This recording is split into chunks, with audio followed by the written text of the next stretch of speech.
Welcome to the Human Capital Innovations Podcast, your go-to source for personal, professional, and organizational growth and development. We hope you tune in often for all things people management, organizational development and change, organizational leadership, and social impact related. Maximize your personal and organizational potential with Human Capital Innovations Podcast.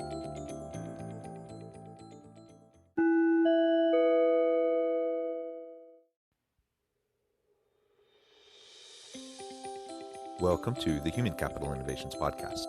In this HCI podcast episode, I talk with Eric Sydell about the top hiring trends in 2021 and beyond.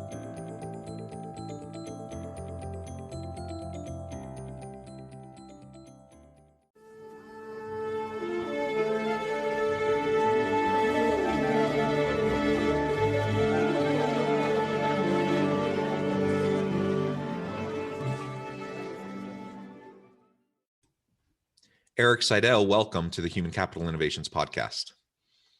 Thank you. Thanks for having me. Yeah, it's a pleasure to have you. I'm excited today to talk about top hiring trends in 2021 and beyond. And you're an expert in this field. And so I'm really interested in picking your brain and understanding more about what you see in terms of these hiring trends and the connection with post-pandemic shifts that we might see coming down the pipeline, as well as engaging with AI and machine learning and other disruptive technologies that are influencing the future of work. As we get started, I wanted to share Eric's bio with everybody. Eric Sydell is an industrial organizational psychologist, seasoned entrepreneur, and skilled consultant with more than 2 decades of experience working in the recruiting, technology, and staffing industries. An expert in artificial intelligence, machine and deep learning, psychometrics, and their practical application and hiring, Eric regularly writes and speaks on these topics, both in the media and at academic and industry conferences worldwide. Eric was one of the founding scientists of Shaker International, an innovative hiring consulting and solutions firm where he directed research and innovation. He currently serves as Executive Vice President of Innovation at Modern Hire, where he oversees all research and product innovation initiatives, including the data science-focused labs team of PhD level IO psychologists and data scientists. Again, it is a real pleasure, Eric, to have you joining us. I love everything about your background. I am an organizational sociologist, which is kind of a close cousin to IO Psych, and it's fun just to have the opportunity to connect and talk about these important issues. Before we launch into the conversation, anything you would like to share with listeners by way of your personal background or context? No, I think that is a great overview. It makes me sound very busy. I don't feel quite that busy on a day-to-day basis, but yeah, it's a fun field for sure. And, there's a lot of interesting trends and things that are impacting what we do right now in a way that they never did before. And so it's exciting and I'm looking forward to talking about it. Yeah, excellent. Well, so the elephant in the room, the obvious first thing we need to address is the pandemic. We're a year into this. There is light at the end of the tunnel at this point. People are getting vaccinated. I go to get my second shot next week, which I'm thrilled about. And slowly it seems like things are opening up. People are kind of getting back to normal.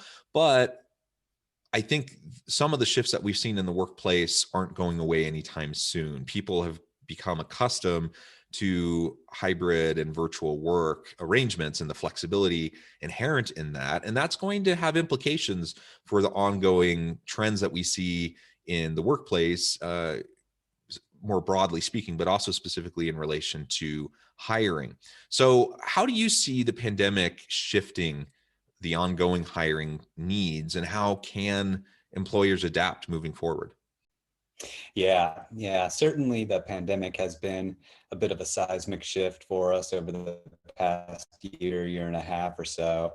And, while obviously it's a negative event overall, it has created a lot of disruption in the hiring space, which has allowed a lot of technology that already existed to be leveraged more and adopted at a much quicker rate than it otherwise would have been. So one of the biggest shifts was replacing traditional face-to-face interviews with online, digital virtual interviews, which is something we do at Modern Hire.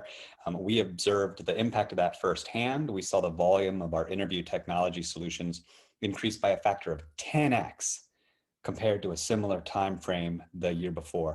And that there was a peak, and then it's still, after that peak, lowered a little bit, but the adoption was still at a rate of about 8 times what we had seen the previous year. So, massive shift towards virtualization in our business. I think that, obviously, as people get their shots and things start to go a little bit more like normal, we will see more and more face-to-face events and interviews and things.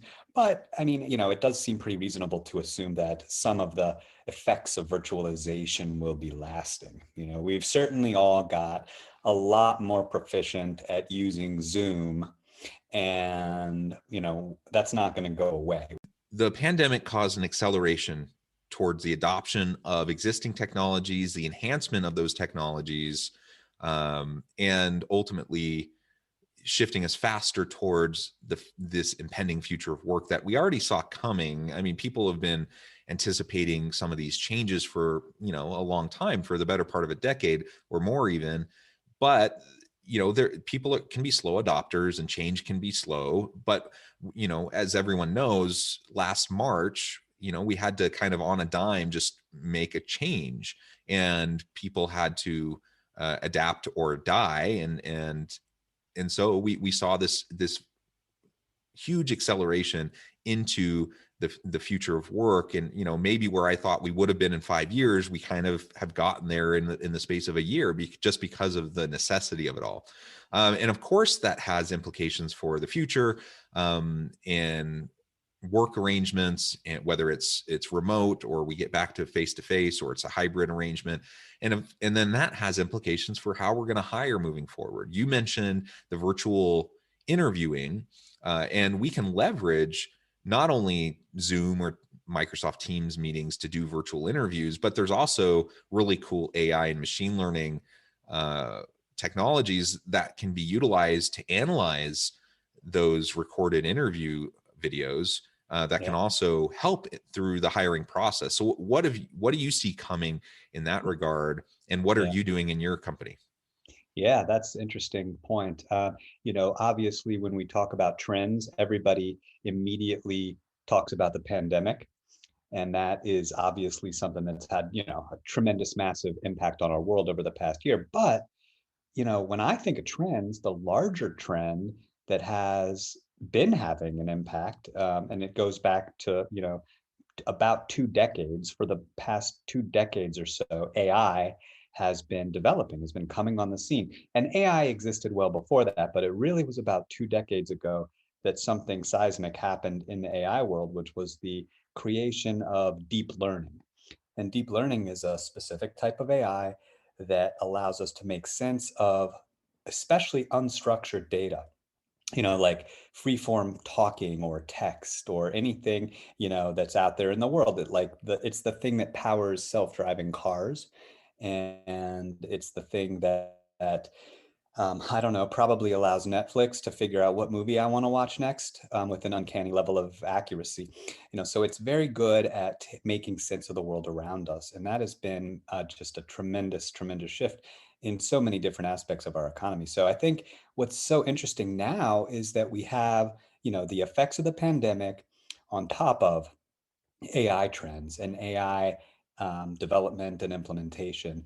And it's very exciting, and when I take a step back from everything that's going on, it's kind of amazing to be living through a time that's this eventful and momentous, I think, because the AI technology is transformative, and we have an opportunity in our field, in our space, in my company, to apply it in unique and different ways that add value to the world. And so it's that's a pretty fun thing. And as you mentioned, AI can add a lot of value to the hiring process. It can do that by making better sense of all the different candidate data that's out there. Making decisions about people is one of the hardest things that you could do. I don't know if you've noticed, you probably have noticed, but people are complicated. And it's not always very easy to know, what a person's going to say or how they're going to act in different situations. Psychology has been studying that. Industrial psychology has been studying that for about 100 years now. But AI has accelerated our ability to understand what people will do in different situations. And so, as an example, we've been building complicated, statistically derived weighting schemes for assessments we use for a long time, well before AI.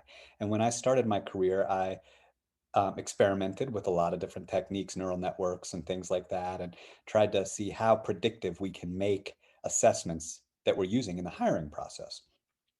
And fast forward till now, we've got massive hiring systems deployed with, Fortune 10 companies doing hundreds of thousands of candidates or millions of candidates a year.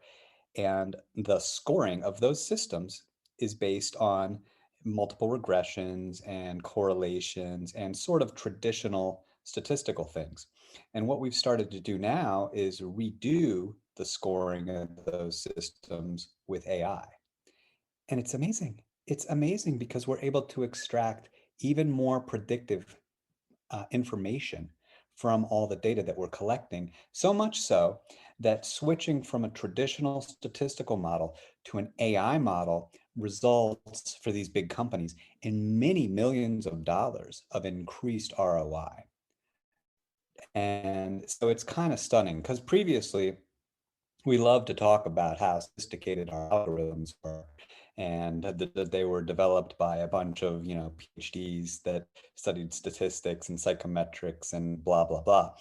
And now in many cases we're able to take AI and just blow that out of the water and make it even more better, even more predictive, Yeah. of job success. So it's pretty crazy to see that shift happening right before our eyes. Yeah, I mean, it really is, and uh, you point out that this isn't new. I mean, machine learning and AI has been around for a long time, and it's just accelerated, as computing power and the cost of storage and the yeah, cost of that computing um, uh, equipment has gone down. So it's it's been embraced more and more and more, and we've seen this as an ongoing trend. And I agree. I think the pandemic, as a point in time, that acted as an accelerant is important to note. But these are trends that we've seen coming for a while, and they're going to continue on. And so various disruptive technologies like AI and deep machine learning, we absolutely need to take into account, and we need to understand how they're impacting things moving forward. One of the things that is getting a lot of buzz, there's a lot of talk and discussion around, is the ethical implications of AI, uh, generally speaking, but also in specific relation to the hiring process. So, for example, if you have AI algorithms that are looking at the interview videos and all the applicant data that's available and trying to make decisions, how do we ensure that there isn't embedded bias in the AI itself that is going to perpetuate systems of inequality and inequity, and as we're trying to be more inclusive in our hiring practices? On the one hand, AI and machine learning is seen as a way to take the human bias and the human element out of it, but it's the humans and their bias that also gets embedded into how AI functions in the first place. So how do we handle that moving Yeah, that forward? is the question of the decade, sort of, or it's something that has become the forefront of all of our minds as we study and learn more about AI and what it can do. And I think initially when AI came on the scene, everybody was like, "Oh, awesome! New, fancy new technology. This is great." And then companies started applying it in ways that maybe weren't quite as rigorous as they needed to be.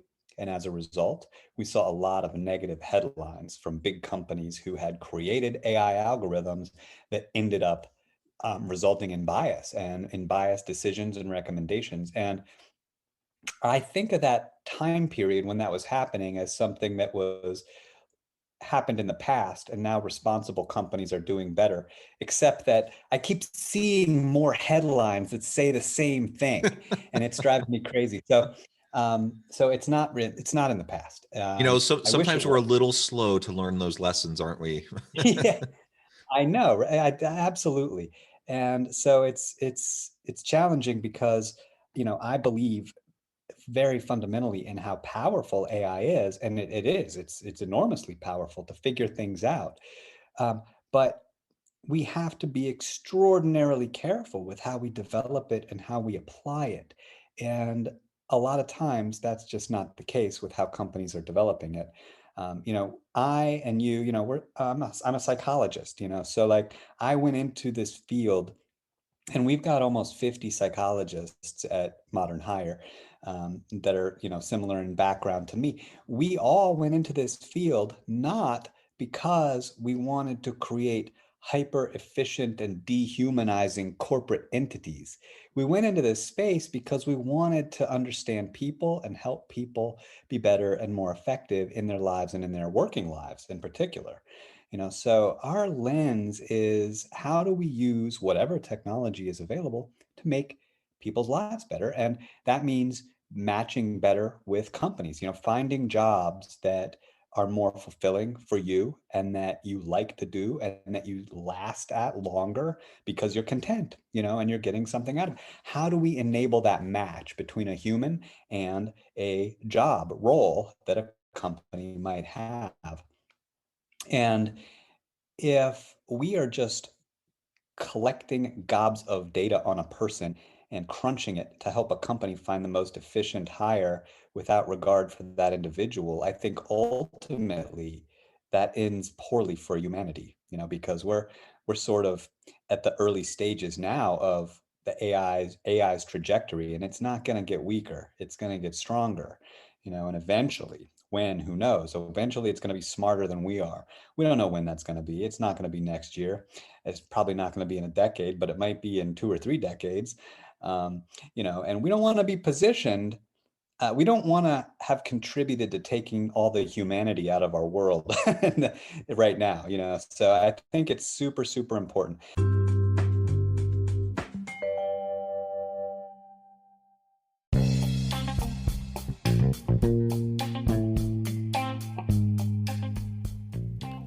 I'm excited to announce the publication of my new book from HCI Press, The Alchemy of Truly Remarkable Leadership: Ordinary, Everyday Actions that Produce Extraordinary Results. Consider how the nature of work has shifted over the past 50 years. With increased globalization, rapid technological advancement, and the shift in economic composition, the average job of today looks very different than the average job of 50 years ago. What will the jobs and organizations of tomorrow look like? Moreover, what does this all mean for organizational leaders? What are the core competencies and capabilities of organizations and their leadership that are prepared for continued disruption and geopolitical and socioeconomic shifts? Regardless of what the future holds, increasingly, leaders need to be socially minded, data-driven, decisive, champions of talent, and disruptors of the traditional notions of leadership, teams, organizations, and work. The Alchemy of Truly Remarkable Leadership will help you to explore your own leadership competencies and capabilities and consider ways to apply and implement them into your workplace and personal life.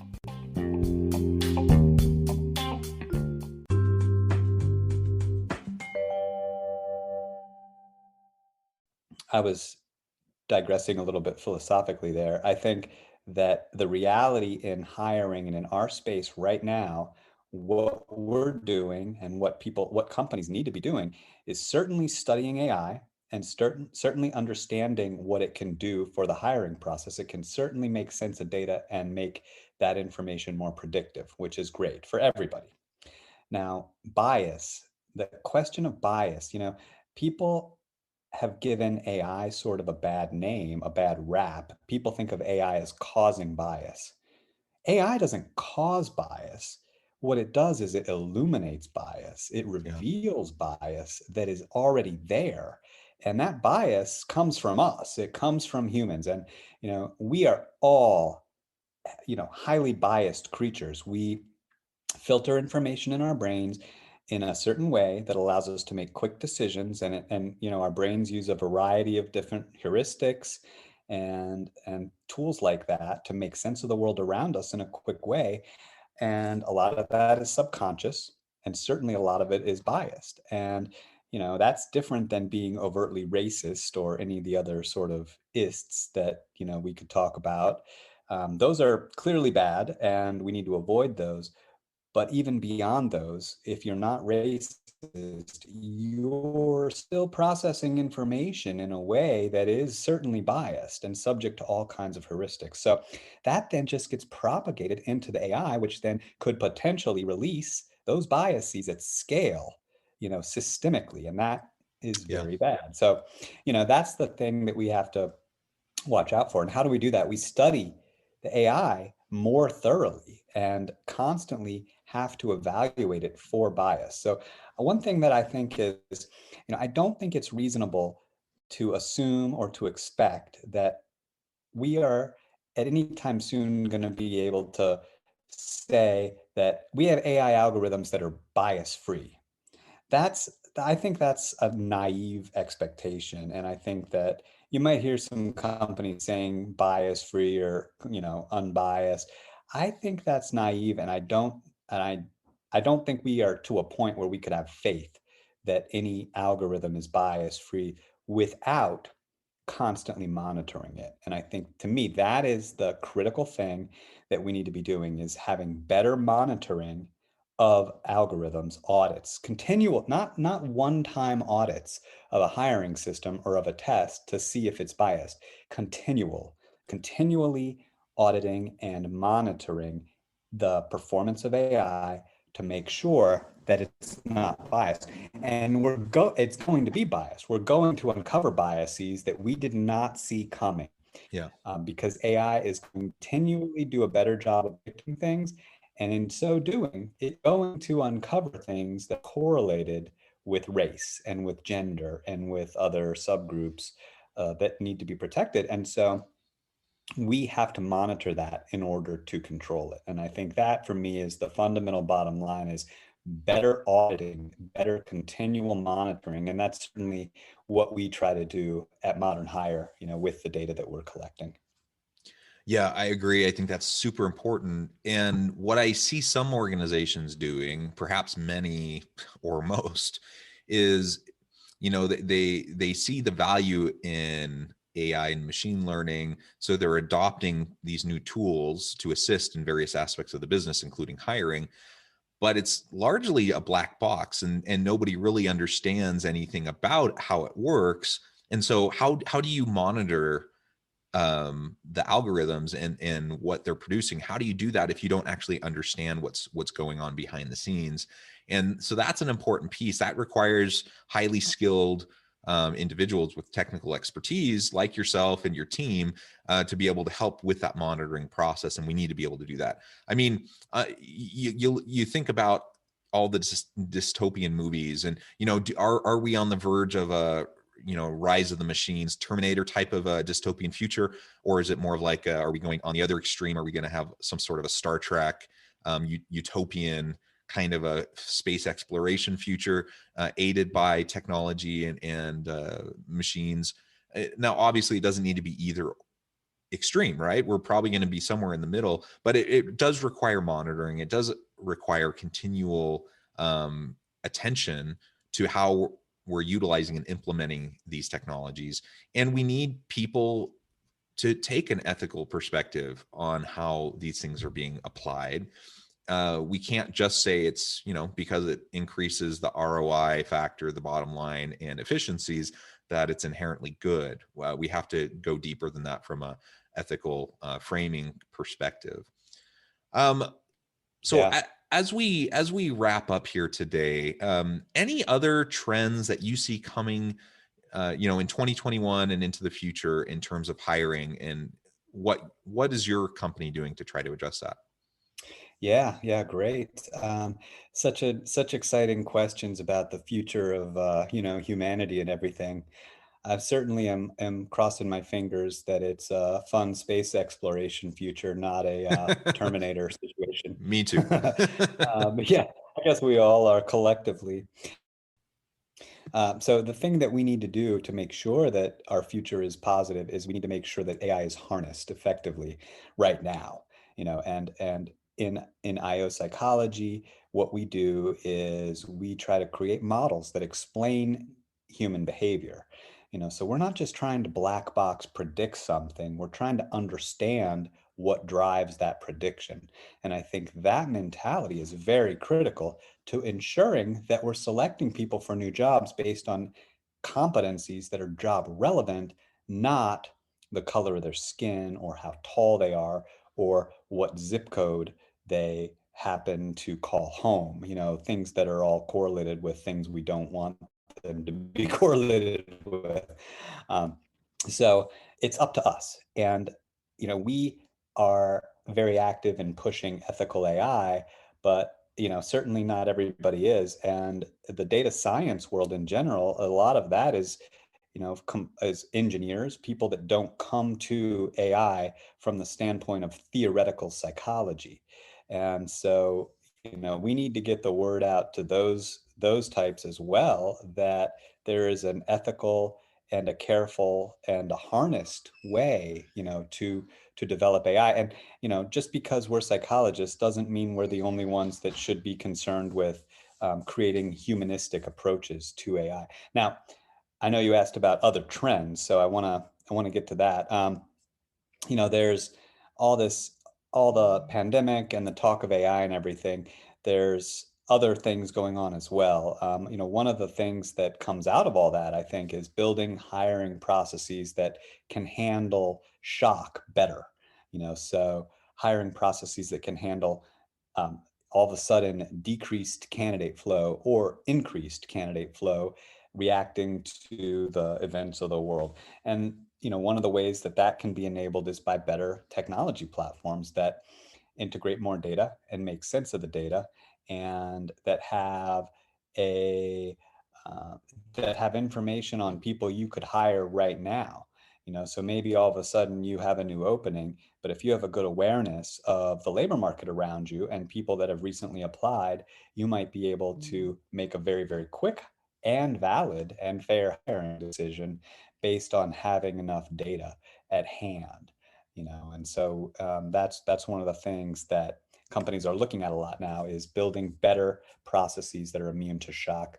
um, Certainly along with that comes an increased focus on talent agility. So not just, always having to go out and hire somebody from the outside world to do a job that you've got available in your company, but maybe you've got somebody, two departments over doing a totally different job, who actually is ready for a change and has some amazing capabilities that could allow them to really get excited about and succeed in the role that you have.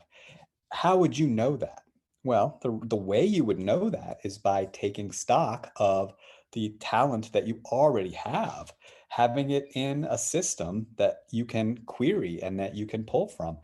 So what we would like to be able to do in the not too distant future is, when a client posts a requisition for a new position, what if we could automatically show them that, yes, we can post this, and here is the assessment process and interview process we would recommend using. At the same time, here are 3 candidates in your current organization who could be fits for this role. That's possible. That's certainly not using any new technology that doesn't already exist. It's just a question of enabling it. And so that's an exciting development, I think. And then, we have to continually beat the drum on the candidate experience. Um, for a long time, the hiring process was very one-sided, just the company, and now in the last several years, it's become more apparent and obvious that we need to consider the candidate and bring them into the process. And we talk about a two-way information exchange. So instead of the company just studying you under a microscope and, extracting everything they can from who you are and using it to gift you with a job if they deem you good enough. Instead of that, a conversation between two parties, between a company and between a candidate.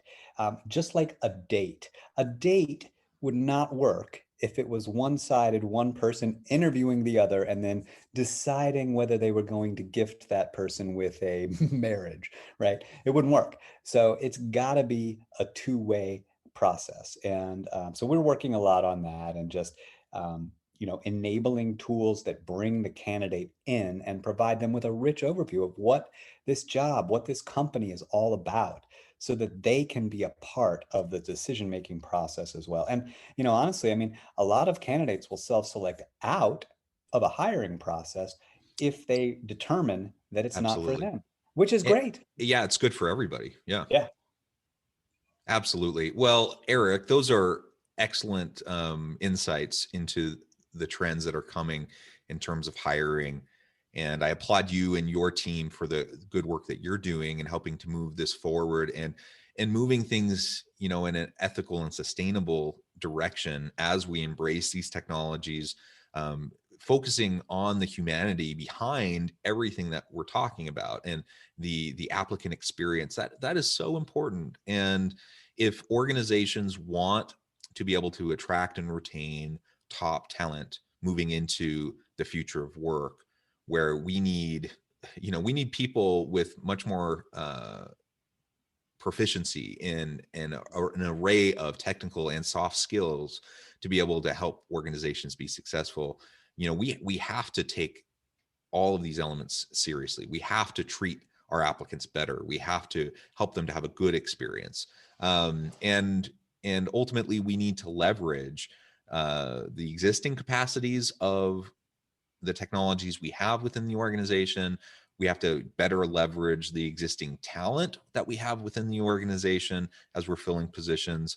And we can't afford to let good people go because they don't see a path forward for themselves within the company, just because they may not, fit a traditional talent pipeline that has been defined by the company. So there's so many different things that feed into the conversation we've been having today. We've really just scratched the surface.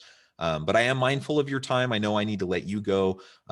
Before we part ways today, I wanted to give you a chance to give the final word on the topic, as well as share with listeners how they can get connected with you, find out more about your company and your offerings, and anything else you would like to share as we close. Sure. Great. Well, thank you. I appreciate the time.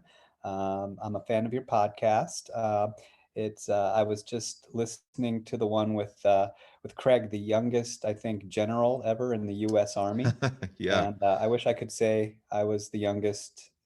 I don't know anything, but yeah. So I am with Modern Hire. And Modern Hire has roots over 20 years or so, but it's a new company name combined from several different organizations that were put together in a SaaS platform that has a variety of different tools available, including interviews and virtual job tryouts, which are assessments, very engaging candidate experience assessments, and other tools, including auto scheduling and things like that. Our focus is very much on scientific hiring. So using all those tools with data and with very careful statistical analysis, AI, where it's appropriate, not just for the sake of AI, but applying it in unique ways. And we've got a whole team of data scientists who are also psychologists that are working on doing that. So certainly love to, speak with anyone further about any of the tools and processes and insights we have. And people can find me online. There's Twitter and email and our company website. I'd encourage everyone to go and check out. So again, I really appreciate the time. Thank you, Eric. It has been a pleasure. I encourage listeners to reach out, get connected with Eric, find out more about what he and his company can do for you. And as always, I hope everyone can stay healthy and safe, that you can find meaning and purpose at work each and every day. And I hope you all have a great week.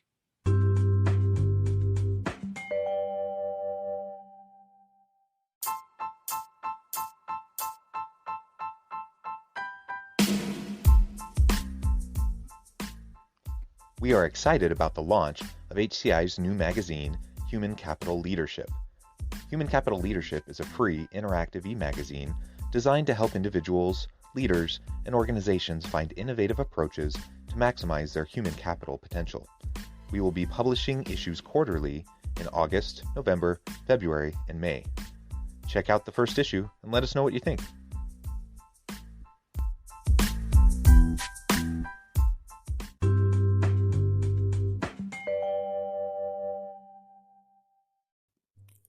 Thanks again for joining us for this episode of the Human Capital Innovations Podcast.